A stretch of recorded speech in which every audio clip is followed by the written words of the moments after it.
Alabama is a state with a rich history and deep-rooted traditions, and it's no surprise that it's home to many stories and legends of ghostly hauntings. From haunted antebellum homes to creepy cemeteries and eerie asylums, the Yellowhammer State has no shortage of haunted places to explore. For those interested in the paranormal, Alabama offers a wide range of haunted locations, each with its own unique history and ghost stories. From the spirits of Confederate soldiers at Fort Morgan to the ghost of a former pastor at the Adams Grove Presbyterian Church, these spooky spots are sure to give you a chill down your spine. If you're brave enough to venture into the unknown and explore these haunted places, you'll be rewarded with an exciting and unforgettable experience. So, whether you're a seasoned ghost hunter or just someone who likes a good scare, here is a list of 10 haunted places in Alabama that are waiting to be explored. Gaineswood Plantation, nestled in Demopolis, Alabama, stands as a testament to the grandeur of the antebellum South and to its lingering spirits. Built between 1843 and 1861 by General Nathan Bryan Whitfield, this Greek revival masterpiece embodies the wealth and aspirations of its time. Whitfield, a prosperous planter and businessman, spared no expense in creating this architectural gem. Employing renowned artisans and craftsmen, legend has it that Gaineswood is haunted by the ghosts of its past inhabitants, with stories of spectral figures roaming its grand halls and eerie whispers echoing in its rooms. One such spirit is said to be a former slave named Nellie. According to the stories, Nellie was a cook who worked in the plantation's kitchen and died under mysterious circumstances. There have been numerous reports of strange occurrences and unexplained phenomena at the Gaineswood plantation over the years, including strange noises, unexplained movements, and other paranormal activity. Some people believe that these phenomena are connected to the legend of Nellie and that her ghost continues to haunt the plantation. Number 2. The Sloss Furnaces in Birmingham, Alabama, is a former ironworks that is now a museum and is said to be haunted by the ghosts of the unfortunate workers who died in industrial accidents. The furnace operated from 1880 to 1971, and the harsh working conditions led to multiple fatal accidents, leaving the place with a tragic history. One of the most infamous accidents happened in 1906. A man named James Slag Wormwood slipped at the top of the highest furnace and fell into a pool of melted iron ore. His body melted immediately. Tragedy struck once again in 1971 when a man named Samuel Blumenthal was on as the watchman at the furnaces. He claimed that during his shift, he came face to face with an entity that appeared to him as part man and part demon. The entity then began to hit him and abuse him, leaving his body battered and bruised. The next day, he was examined by a doctor who confirmed he'd been badly beaten. A few days later, he succumbed to his injuries. According to local legend, the spirits of James and other workers who lost their lives at the furnace still linger on the site.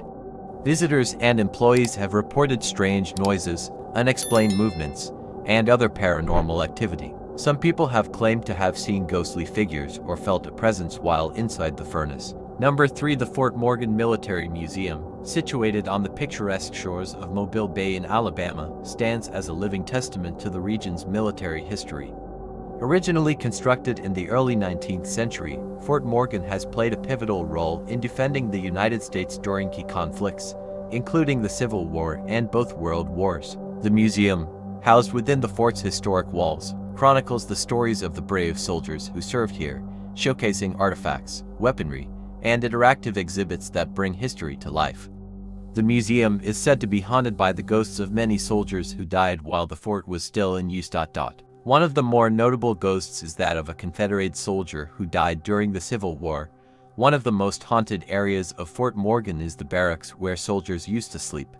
In 1917, a prisoner of war killed himself by hanging himself near the barracks. Nowadays, many visitors have claimed to hear him sob, scream, and yell during the late hours. Number 4. The Oakley House Museum in Mobile, Alabama, is a historic antebellum house that is full of thousands of artifacts from Mobile's history. Many of these artifacts are dated between the 1830s and 1900s. However, some say that ghostly souls are attached to these artifacts. These claims aren't surprising once you've seen the items, though portraits of people with eyes that appear to follow you everywhere and even a wreath braided from deceased human hair. The Oakley House was built by a prominent cotton broker named James W. Roper and he and his family lived there for generations. In fact, 4 of his family members have even died in that house, and their souls are said to still walk the halls of their home at night. 5. Daniel Pratt moved to Georgia from New Hampshire in 1819, where he began his stint with cotton gins. Pratt later moved to Alabama to take advantage of the expanding slave cotton territories.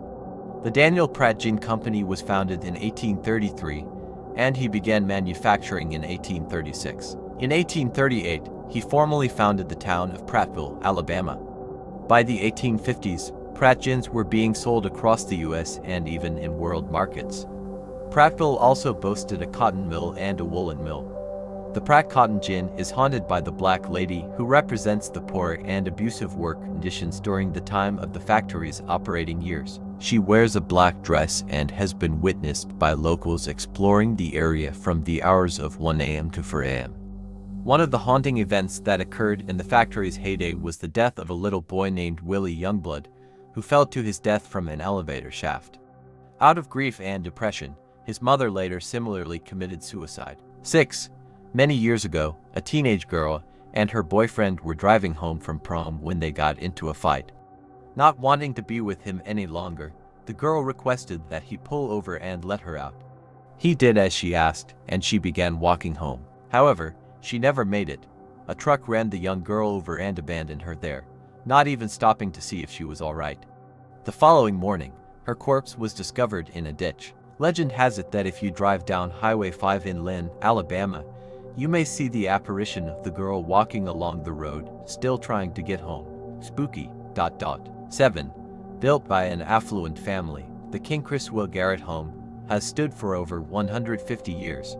Construction on the home predates the outbreak of the Civil War, but due to the war, the house was never completely finished. For the first time in 2011, paranormal tragedy struck. The owner, who was not an original Garrett family member, claimed that she was attacked. She said that a ghostly entity had played a role in her falling through a weak spot on the attic floor, which led to her tumbling down to stories. A year later, in 2012, an episode of The Dead Files came out to investigate the home. This episode is called A Widow's Rage and can still be watched today. The hosts of the show believe that the home was haunted by its original owners. 8. The legend of the Red Lady of Huntingdon College in Alabama weaves a haunting tale that has intrigued locals and visitors alike for generations. According to the lore, the ghost of the Red Lady is said to roam the corridors of Pratt Hall, one of the oldest buildings on the college campus. The story goes that she was a student at the college in the early 20th century who left her home up north to attend school. Feeling homesick and lonely, Martha, she is believed to be, became isolated and hard to live with. After numerous roommates abandoned her, leaving her with no friends, she took to wandering the halls at night, draped in her favorite color, red. Eventually, the Red Lady took her own life in Pratt Hall, and her restless spirit is said to linger there still.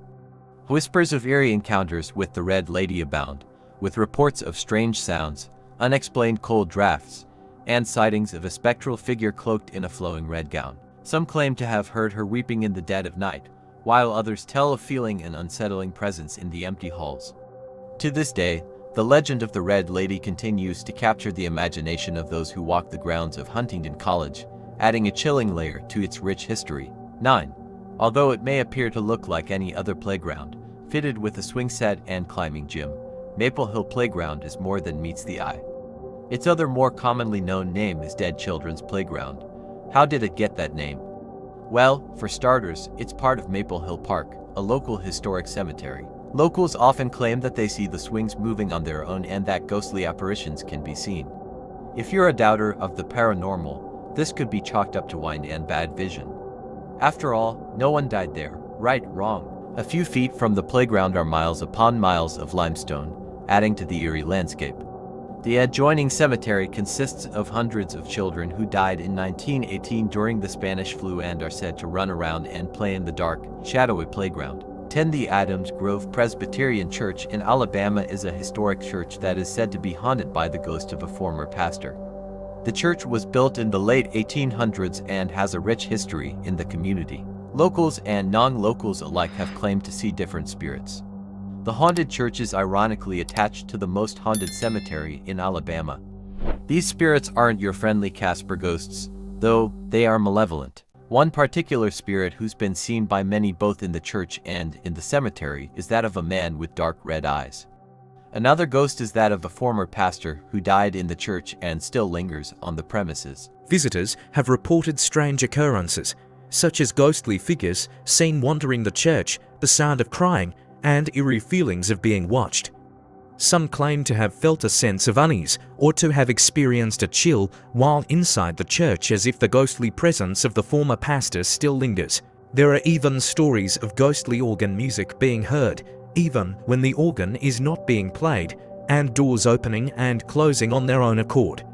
Some visitors also claim to have seen the ghost of the former pastor in the pulpit, as if he was still giving sermons.